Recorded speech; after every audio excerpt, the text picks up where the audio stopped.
come back to him. It's on the way, he saw Swami with the blood oozing out.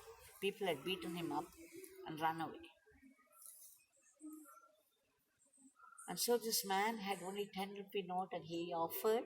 For that, Swami said, in 15 days your wife would come back to you and you will live together happily. What a blessing. But something, just 10 rupee note. He did it with a pure heart and he got such a blessing from him. So what I mean is that we have to accept everything as God-given and as a blessing in disguise. Not retaliate, but accept. Because in acceptance is your salvation. This is what Yogiji was doing. Bhagwan never retaliated, because if he had given just one look, one burning look, the man would have burnt then and there, burnt alive. He didn't have to beat him up or anything. Just one look of anger would have finished him off. Instead, he had the heart to say, they have done their work, we will do Father's work. Isn't it something that we all have to learn in life? How much of abuse we get. So we have to do our Master's work, and Master's work is very simple.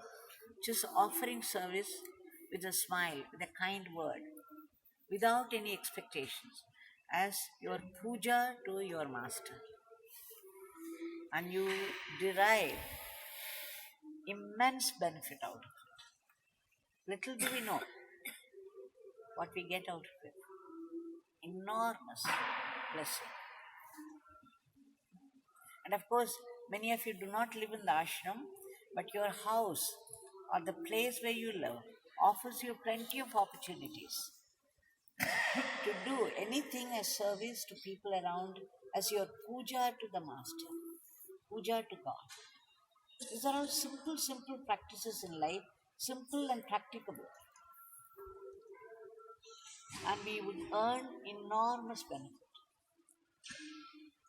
Not retaliate, not talk back, not find satisfaction in hurting back.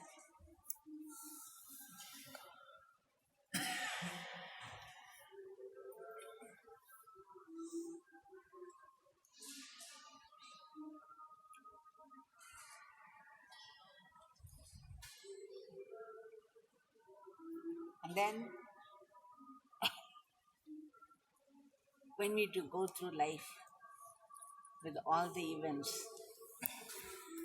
and you have already taken refuge under a Master, and your spiritual practices, something or the other, nama, chanting, or helping people, or doing everything as an instrument in the hands of God, whatever it is, the practice is there.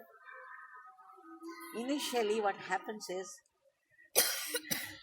there'll be a stir. As you said, all the dust, when you start dusting the floor, all the dust on the floor would come up and it would fill up the whole space. So people, after they come to the ashram and go back, they may be, their behavior may become worse. They may get more angry, more jealous, more proud, more attached to things, This happened to me. In the beginning, when I began to live in the service of Bhagwan, he was there, a huge powerhouse, a huge presence, pure presence was there, and I was living, I was basking in the light of that all the time. So one would expect, what would one expect, that I would become another powerhouse and all that. But what happened was just the reverse. There was so much agitation, so much confusion, so much anger, frustration. I just didn't know what was happening to me.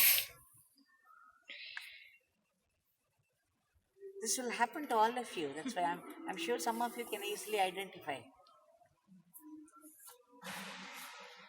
So you go to a temple, you do puja, and then you get so absorbed in that, you're full of Krishna, Shiva, and come back home, and suddenly a situation comes, you behave much worse than before.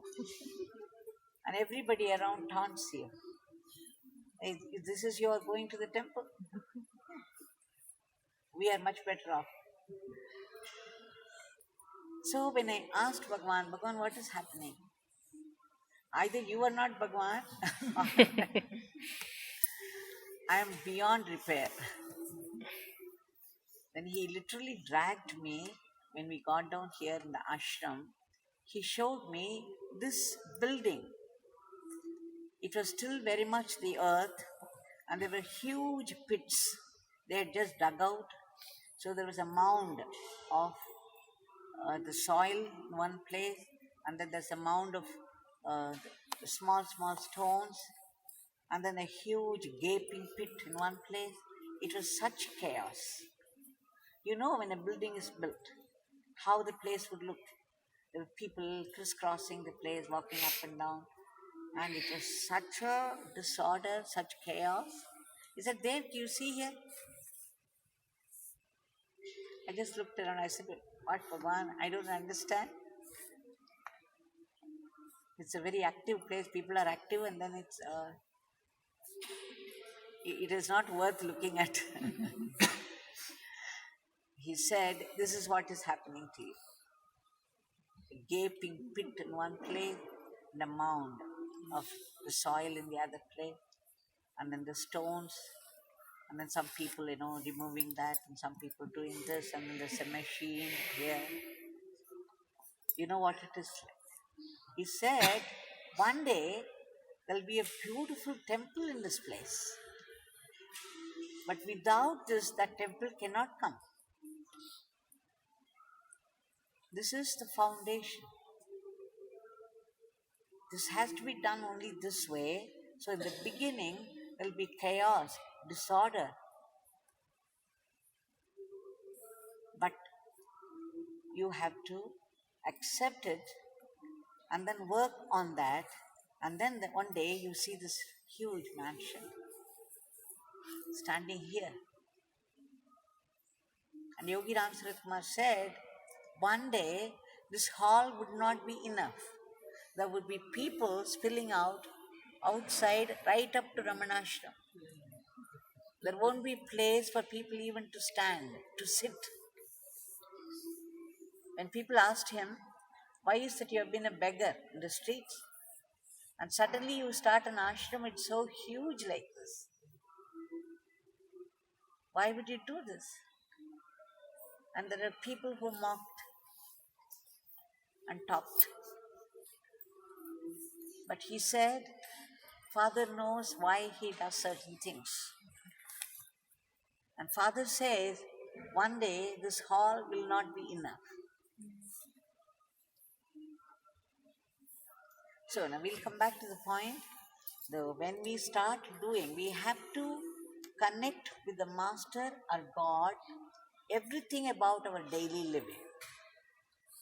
Every one of us is a sadhak, whether you know it or not. Every one of us doing Father's work. Yogiji used to say that each one is put in a certain place where you get the maximum out of life.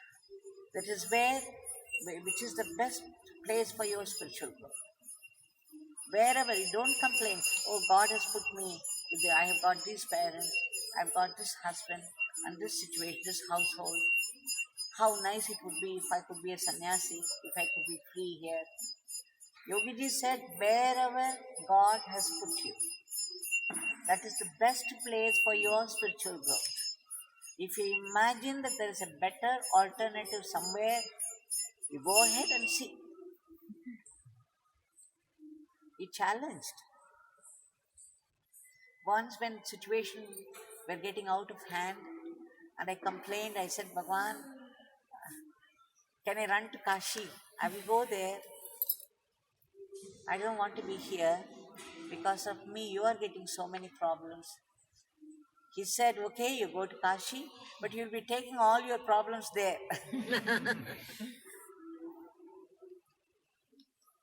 If X, Y, Z are giving trouble to you and you run away from this place, there'll be another company, you think, oh, that company is better and let me leave the job here. And then there will be A, B, C waiting to do the same thing to you. You will have to go through. Why? You have brought your karmas, your bag of karmas with you, and they have to be worked out. So if you escape here, you will have to go through it elsewhere. Not that it's going to be any better.